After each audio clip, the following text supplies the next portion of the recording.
वसई येथील चिंचोटी कामण अंजूर फाटा महामार्गावरील मोठमोठ्या खड्ड्यांच्या विरोधात श्रमजीवी संघटनेच्या वतीनं आज तीव्र रास्ता रोको आंदोलन करण्यात आलं। या आंदोलनामुळे महामार्गावर वाहनांच्या लांबच लांब रांगा लागल्या होत्या, त्यामुळे वाहतूक पोलिसांना सारी वाहनं ही घोडबंदर मार्गे वळवण्याची वेळ आली। या महामार्गावरील खड्ड्यांमुळे नागरिक, विद्यार्थी, रुग्णवाहिका, गर्भवती महिला आणि वाहनधारकांना मोठा त्रास सहन करावा लागतोय। या रस्त्यासाठी 528 कोटींचा निधी मंजूर असूनही रस्त्यांची दुर्दशा का झाली असा प्रश्न आंदोलनकर्त्यांनी उपस्थित केला। जो काही मला प्रश्न विचारला, खरं तर तुम्ही सुद्धा या रस्त्याने गेला असाल आणि ही रस्त्याची परिस्थिती जर आपण बघत असू, ही काय 15 दिवसापूर्वी निर्माण झालेली नाही।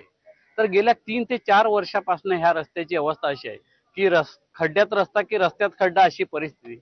शाळेत जाणारी मुलं असतील, गरोदर महिला असतील, कामगार वर्ग असेल, अशा येण्या जाण्यासाठी त्यांना जो काही त्रास होत आहे आणि प्रशासन कुठल्याही प्रकारचं लक्ष या ठिकाणी देत नाही। पण मला तुम्हाला सांगावंसं वाटतं की 528 कोटी रुपये खर्च हा फक्त देखभाल दुरुस्तीचा या ठिकाणी झालेला आहे, परंतु कुठल्याही प्रकारची दुरुस्ती झालेली नाही। आणि आणखी एक बातमी खड्ड्यांची।